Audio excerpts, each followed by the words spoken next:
અમદાવાદના નાગરિકોની એક વ્યાપક ફરિયાદ હતી કે તમે પોલીસ સ્ટેશન જાઓ એટલે તમને પોલીસ અધિકારીઓ મળતા નથી, ફરિયાદ નોંધાતી નથી અને હાજર રહેલા પોલીસનો સ્ટાફ ફરિયાદીને અરજી લઈ રવાના કરે છે।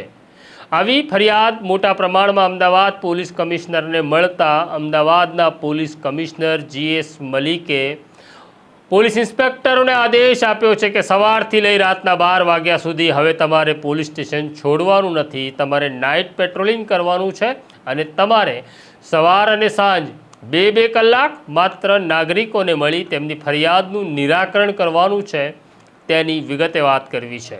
વૈષ્ણવજન તો તેને કહીએ જે પીડ પરાઈ જાનાને રે।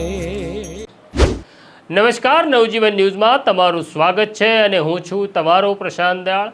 છેલ્લા કેટલાય મહિનાઓથી અમે અમદાવાદના સિનિયર પોલીસ અધિકારીઓને કહેવા માગતા હતા કે થાણાઓની હાલત કથળી રહી છે। થાણા અમલદાર પોલીસ સ્ટેશન આવતા નથી ને આવે છે તો માત્ર તેમને જમીનના કામમાં કે ઉઘરાણીના કામમાં રસ છે। સામાન્ય માણસની ફરિયાદ નોંધાતી નથી, સામાન્ય માણસને થાણા અમલદાર મળતા નથી। થાણા અમલદારથી થાકી જ્યારે આ નાગરિકો સિનિયર અધિકારીઓને મળવા જાય છે ત્યારે સિનિયર અધિકારીઓ તેમને મળતા નથી।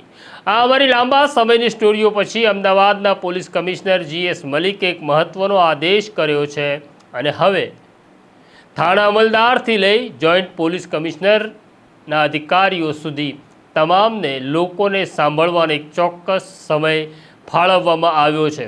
અમદાવાદના પોલીસ કમિશનર GS મલિકે જે આદેશ કર્યો તે પ્રમાણે તમામ નાયબ પોલીસ અધિકારીઓથી લઈને જોઈન્ટ પોલીસ કમિશનર સુધી બપોરના 12થી બપોરના 2 વાગ્યા સુધી તે પોતાની કચેરીમાં હાજર રહેશે અને માત્ર ને માત્ર આ 2 કલાક દરમિયાન તેમણે નાગરિકોને સાંભળવાના છે, એવા નાગરિકોની કે જેમની ફરિયાદ થાણામાં નોંધવામાં આવી નથી, થાણાએ તેમની ફરિયાદ સાંભળી નથી। આ તમામ નાગરિકોની ફરિયાદ હવે IPS અધિકારીઓએ સાંભળવી પડશે। પોલીસ કમિશનરે પોતાના આદેશમાં એવું પણ લખ્યું છે કે જો IPS અધિકારી પોતાની કચેરીમાં ન હોય અને ત્યારે જો કોઈ ફરિયાદી આવે તો આ ફરિયાદીની ફરિયાદ હાજર રહેલા રીડર પોલીસ સબ ઇન્સ્પેક્ટરે કે પછી IPS અધિકારીના મદદનીશે સાંભળવી પડશે અને ફરિયાદીની ફરિયાદ ચોક્કસ સ્થળે પહોંચાડવાનું કામ હવે IPS અધિકારીની કચેરીએ કરવું પડશે। થાણા અમલદાર માટે પણ એક આદેશ કરવામાં આવ્યો છે કે થાણા અમલદારે બપોરના 12થી 2 વાગ્યા સુધી હવે પોલીસ સ્ટેશનમાં માત્ર ને માત્ર નાગરિકોને સાંભળવાના છે। નાગરિકો જે ફરિયાદ લઈને આવે તેમની કાર્યવાહી તેમણે કરવાની છે। આમ સવારે 2 કલાક હવે પોલીસ ઇન્સ્પેક્ટરો નાગરિકોને સીધા મળશે અને સીધી ફરિયાદ નોંધવાની કાર્યવાહી કરશે।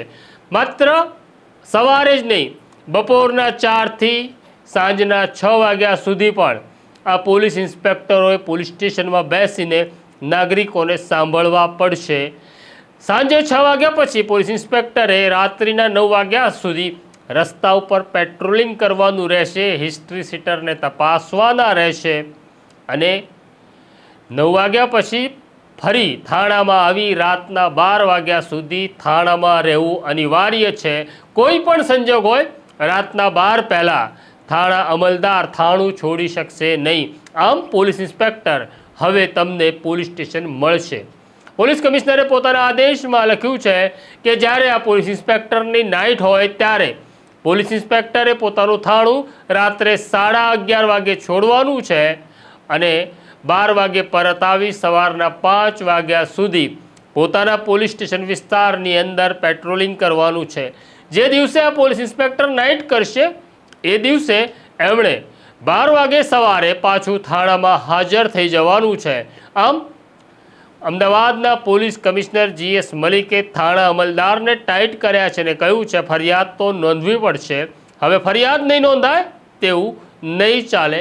આશા રાખીએ કે અમદાવાદ પોલીસ કમિશનરના આદેશને આ પોલીસ ઇન્સ્પેક્ટરો ઘોળીને પી ન જાય તો નાગરિકોનું ભલું થશે અને અમદાવાદ પોલીસની આન શાન અને બાનમાં વધારો થશે।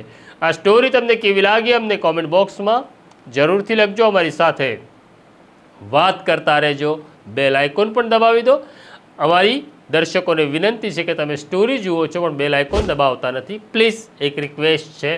અત્યારે મને અને મારા સાથી આસિફ કાદરીને રજા આપો. નમસ્કાર.